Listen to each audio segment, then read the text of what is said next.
Olá pessoal, tudo bom com vocês? Estou aqui para gravar mais um vídeo e hoje nós vamos estudar a Lei Complementar 840 de 2011, que disciplina o regime jurídico dos servidores públicos civis do Distrito Federal. Bom, assim como na Lei 14.133, eu vou começar a partir do artigo onde eu parei a leitura, né? Onde eu estava fazendo os meus estudos, vou fazer a gravação e depois eu vou reiniciar a gravação dos vídeos a partir do artigo 1º. Então, a gente vai ver do artigo 96 até o final da lei e depois nós vamos dar continuidade do artigo 1º até o 96. Tranquilo? Então, vamos falar hoje sobre vantagens, né? A gente sabe que os servidores públicos civis, dentro dessa lei complementar, eles podem receber algumas vantagens. E nós temos vantagens de caráter eventual. A primeira delas, que eu quero que você anote, é o auxílio natalidade. O auxílio natalidade é uma vantagem eventual, ok? E diz assim o artigo 96. O auxílio natalidade é devido à servidora efetiva, por motivo de nascimento de filho, em quantia equivalente ao menor vencimento básico do serviço público distrital, inclusive no caso de natimorto.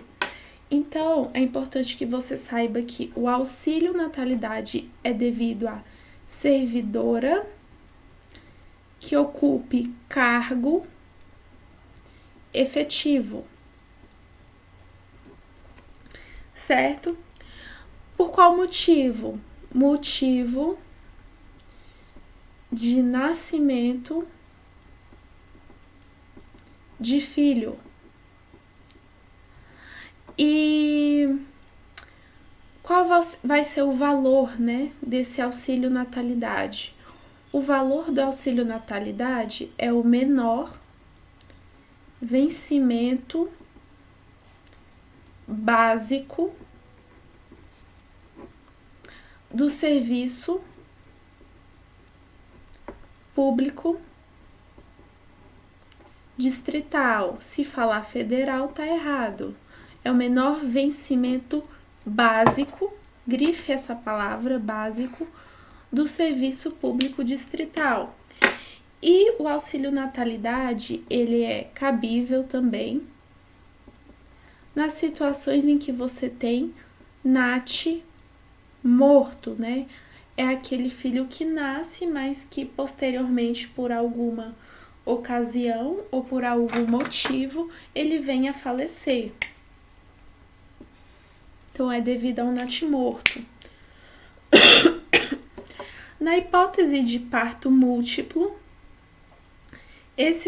o valor deve ser acrescido de 50% por nascituro. Então, digamos, parto múltiplo, vamos supor gêmeos, aí no caso você tem o acréscimo de 50% do valor por nascituro, quer dizer, né, por cada filho. Então, no caso de parto múltiplo, você tem o acréscimo de 50% por nascituro, tá? Eu acho que eu falei no começo natimorto, mas é nascituro. Me confundi, tá? É acréscimo de 50% por nascituro. O auxílio natalidade deve ser pago ao cônjuge ou ao companheiro servidor público quando a parturiente não for servidora pública distrital. Então, o auxílio natalidade, ele pode ser pago ao companheiro ou ao cônjuge que seja servidor público. Então, o companheiro ou cônjuge precisam ser servidores públicos quando a parturiente não for servidora pública distrital. O disposto nesse artigo aplica-se a situações de adoção. Então, o auxílio natalidade, ele é devido também a situações de adoção. E aí a gente tem, né, as mesmas regras que são aplicadas ao nascituro, ao filho biológico, em relação a esse auxílio natalidade, são também aplicadas no caso de adoção, né? Os mesmos valores, no caso de parto múltiplo, né? Ou seja, a adoção múltipla vai ter o acréscimo de 50% por filho adotado, né? Então, as mesmas regras se aplicam ao caso de adoção. Temos como uma outra vantagem eventual o auxílio funeral. O auxílio funeral. O auxílio funeral, o próprio nome já diz, né, pessoal? É para casos de falecimento. E o auxílio funeral, ele cai bastante em provas, tá? É importante vocês saberem. O auxílio funeral, ele é devido à família do servidor efetivo falecido, que estava em atividade ou que era aposentado, em valor equivalente a 1 mês da remuneração do subsídio ou do provento. Então, o que é importante a gente saber aqui? Que o auxílio funeral, ele é devido a quem? Ele é devido ao servidor? Não, porque esse servidor já morreu. Então, ele é devido à família. E para receber o auxílio funeral, o servidor precisa ser servidor efetivo, tá? Então, o servidor precisa ser servidor efetivo para a família receber o auxílio funeral. O valor é equivalente a 1 mês da remuneração do subsídio ou do provento. Lembrando que esse auxílio funeral, ele é devido para o servidor efetivo, né, que estava em atividade ou aposentado. Então, cabe também auxílio funeral nos casos de aposentadoria. No caso de acumulação legal de cargos, o auxílio funeral é pago somente em razão do cargo de maior remuneração ou subsídio, né? Então, nos casos de auxílio funeral, em que você tenha a acumulação de cargos, o valor, né? O valor será do cargo de maior remuneração do servidor, ok? Se falar que o servidor, que a família do servidor pode escolher o valor, no caso de acumulação legal de cargos, está errado. O valor vai ser do cargo de maior remuneração ou subsídio. Tranquilo?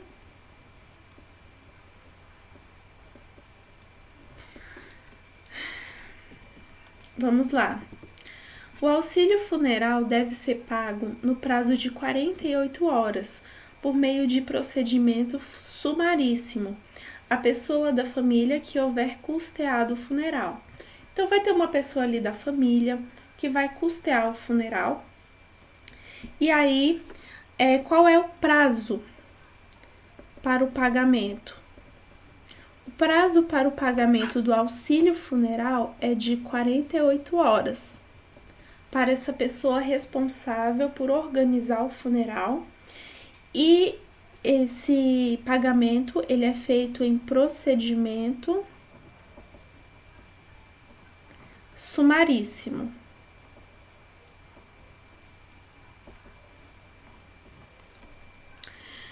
No caso de servidor aposentado, o auxílio funeral é pago pelo regime próprio da Previdência Social, mediante o ressarcimento dos valores pelo Tesouro do Distrito Federal.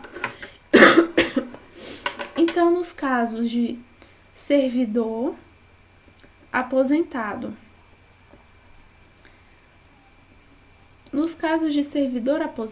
quem vai pagar, né, o auxílio funeral será o regime próprio de previdência social, mediante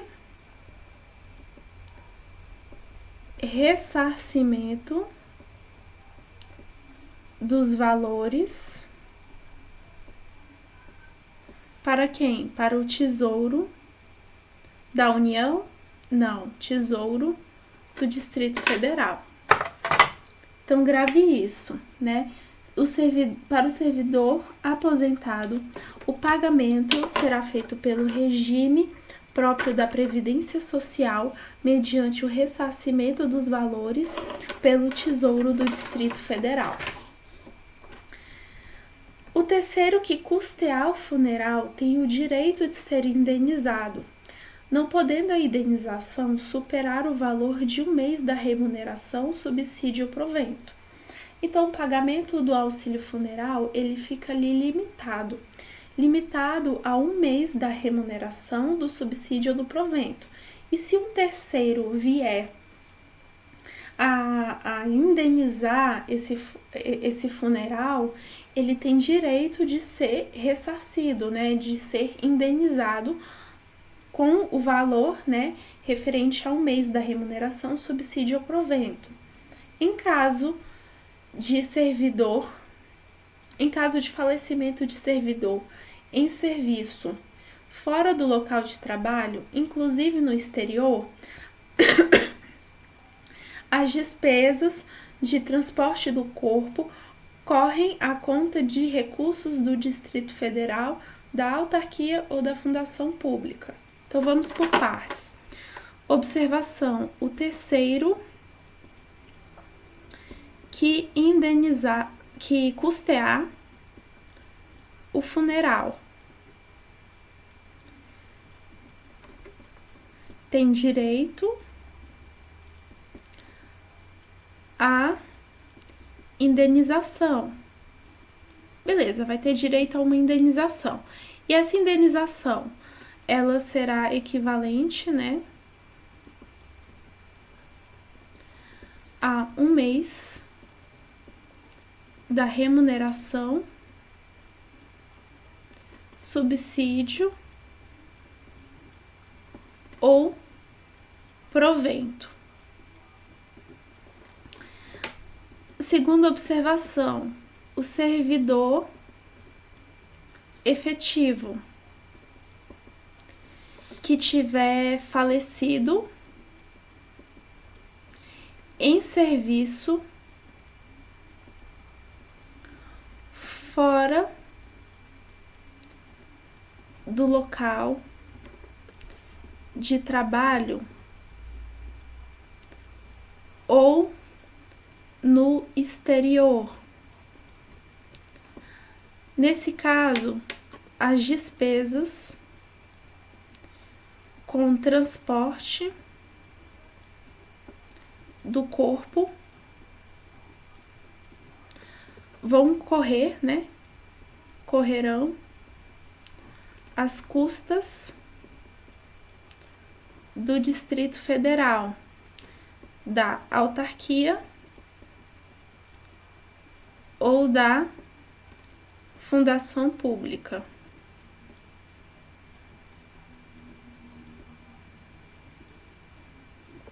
Correrão às custas do Distrito Federal, da autarquia ou da fundação pública, tá? Beleza. Vamos ver agora falamos de duas vantagens eventuais, né? Deixa eu só ver um negócio aqui. Vamos falar de uma terceira vantagem eventual, que é a gratificação por encargo de curso ou concurso.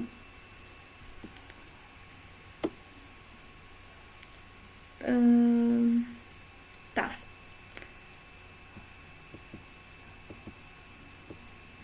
Então, vamos falar da gratificação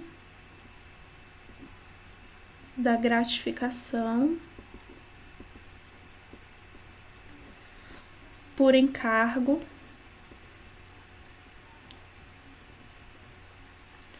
de curso ou concurso.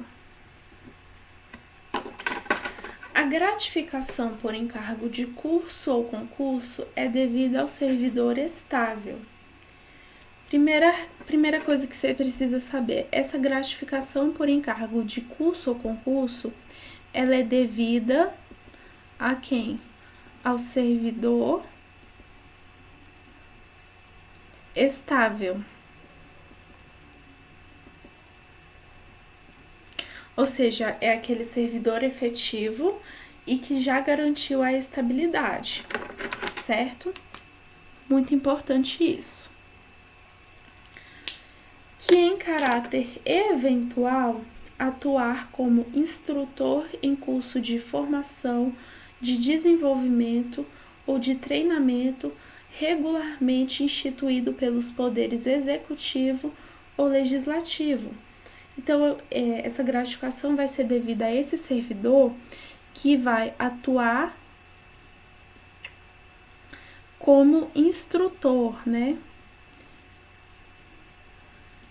Como instrutor em curso de formação, de desenvolvimento, de treinamento, né?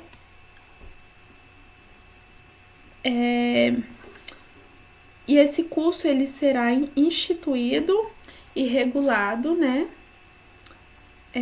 Será regulado pelos poderes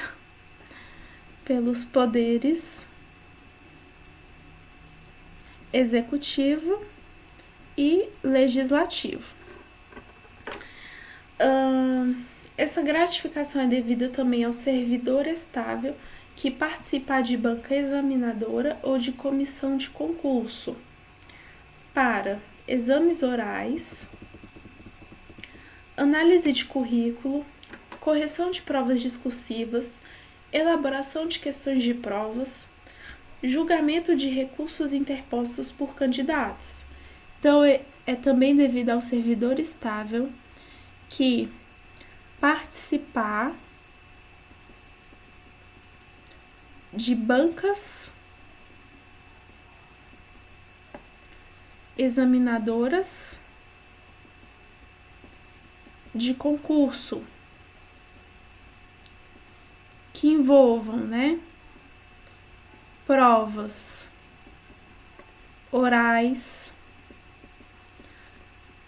análise de currículo, grifa com seu marca-texto essa palavra, tá? Análise de currículo, correção de provas discursivas,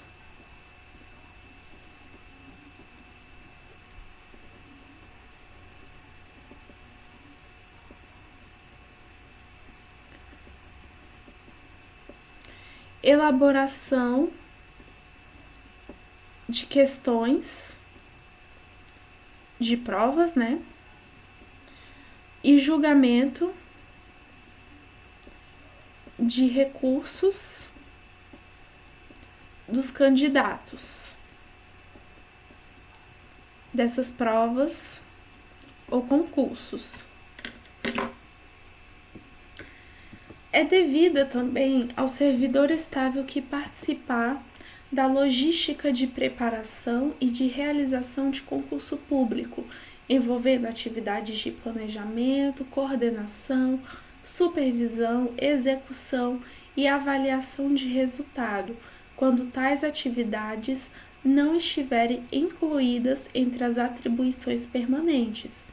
Então, são atividades de caráter eventual, que eventualmente aquele servidor ele presta, mas que não são atribuições que estão dentro das atividades que ele desempenha rotineiramente, ok? Participar da aplicação de provas de concurso público, né? Então, se o servidor público estável, né? Ele participar da aplicação de provas de concurso público, fiscalizar essas provas ou avaliá-las, bem como supervisionar essas atividades, ele pode receber a gratificação por encargo de curso ou concurso. Parágrafo 1º. Os critérios de concessão e os limites da gratificação para as atividades de que trata esse artigo são fixados em regulamento, né? Então, a concessão e os limites da gratificação, né, por encargo de curso ou concurso, são fixados em regulamento. Vamos botar aqui como observação, tá? Então, os critérios de concessão e os limites da gratificação são dispostos em regulamento.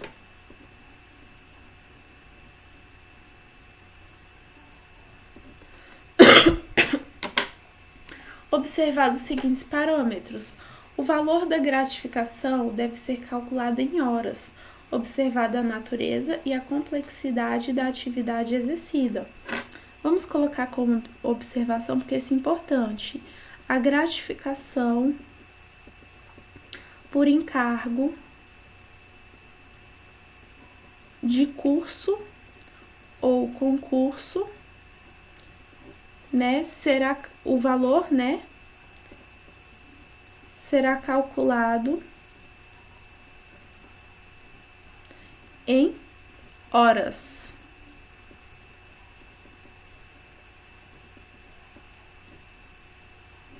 Será calculado em horas. Tranquilo? O período de trabalho nas atividades que trata esse artigo não pode exceder as 120 horas anuais, ou quando devidamente justificado e previamente autorizado pela autoridade máxima do órgão, autarquia ou fundação, a 240 horas anuais. Então, observação, em relação à quantidade de horas para a vantagem, né, de gratificação por encargo de curso ou concurso. Não pode ultrapassar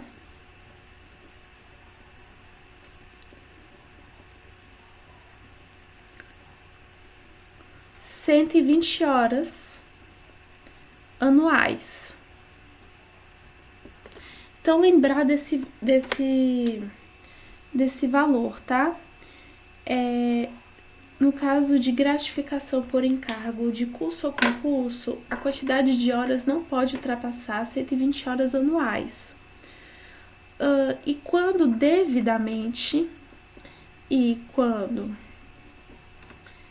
devidamente autorizado pela autoridade máxima do órgão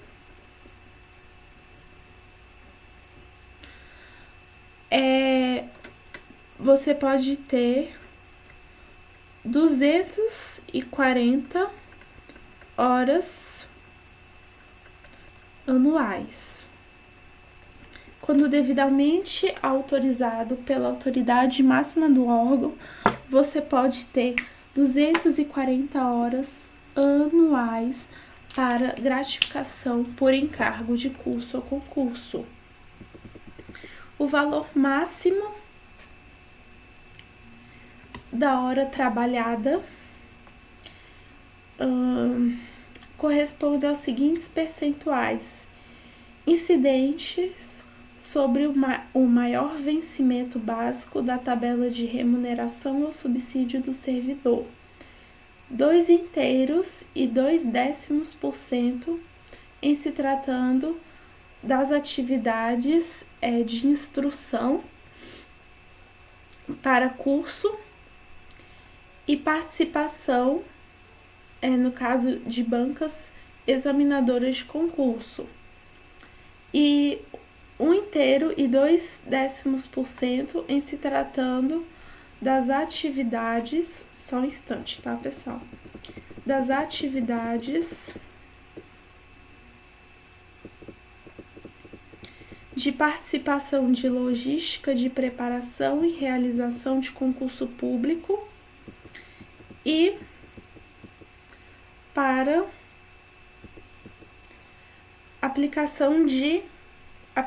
participação na aplicação de provas de concurso público, certo? Então, vamos fazer o seguinte, para a gente organizar esse pensamento aqui. Vamos dividi-lo da seguinte forma.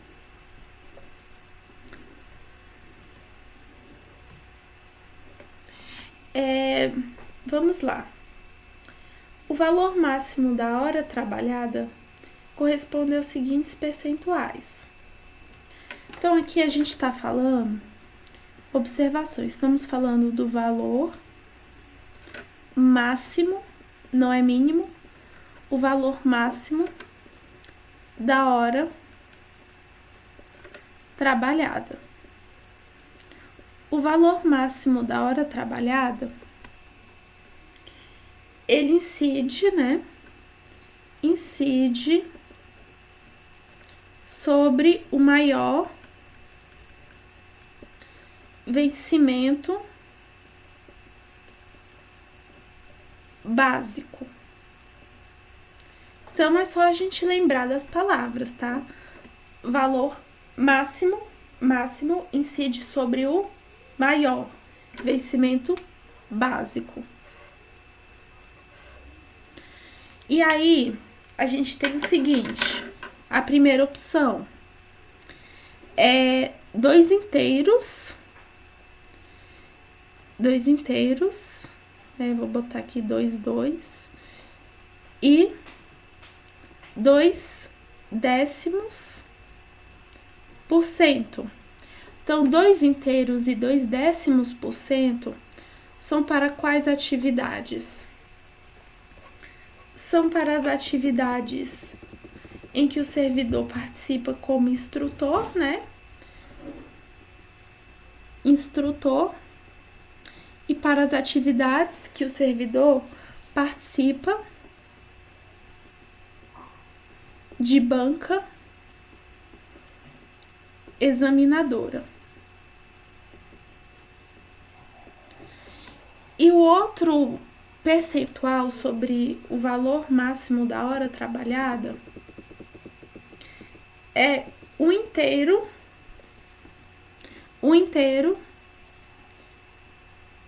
e 2/10%.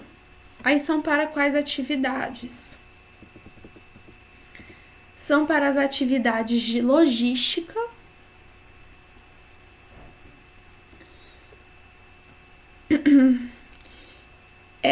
logística e para a aplicação de provas de concurso, beleza?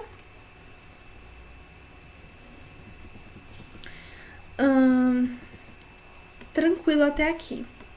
Parágrafo 2º. A gratificação por encargo de curso ou concurso somente pode ser paga se as atividades referidas no caput forem exercidas sem prejuízos das atribuições do cargo, né? Então, essa gratificação só será devida se as atividades que envolvem essa gratificação não gerarem prejuízo às atribuições do cargo de que o servidor for titular, devendo implicar compensação de horário quando desempenhadas durante a jornada de trabalho. Então, uma observação que você vai anotar. Se o exercício das atividades que envolvem gratificação de encargo por curso ou concurso gerarem choque de horário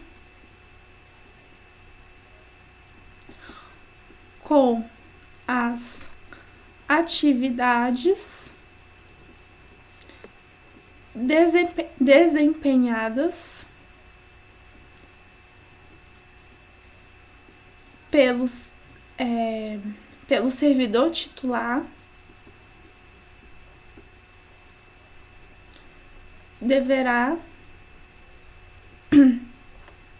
ocorrer compensação de horário.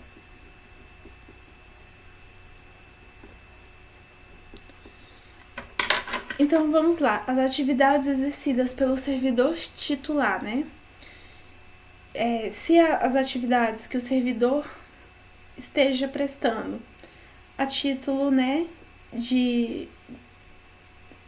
Não, deixa eu resumir melhor para facilitar. Se o servidor estiver desempenhando atividades que envolvam, né, a gratificação por encargo de curso ou concurso, se essas atividades, o exercício delas, né, for feito em horário no qual as atividades que o servidor titular presta. Deixa eu tentar resumir, gente, vamos lá. Vamos supor que o servidor, né, titular, o servidor ele está desempenhando as atividades a título de gratificação por encargo de curso ou concurso. Então, ele, sei lá, está atuando como instrutor.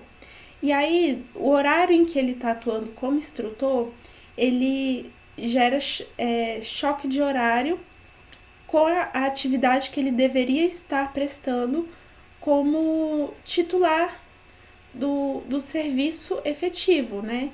Então, digamos que no serviço efetivo, ele é técnico administrativo, então ele deveria estar ali coordenando as atividades da repartição, mas aí no caso ele está atuando naquele horário como instrutor. Como há choque de horário entre as atribuições do seu cargo efetivo e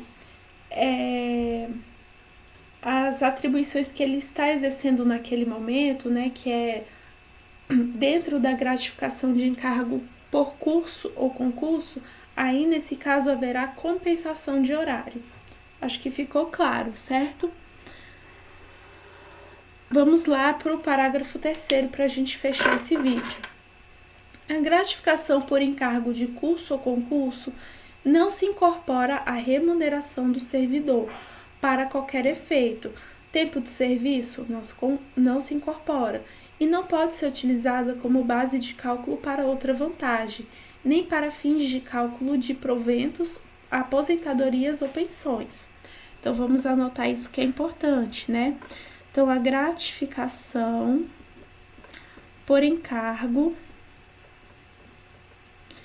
de curso ou concurso não se incorpora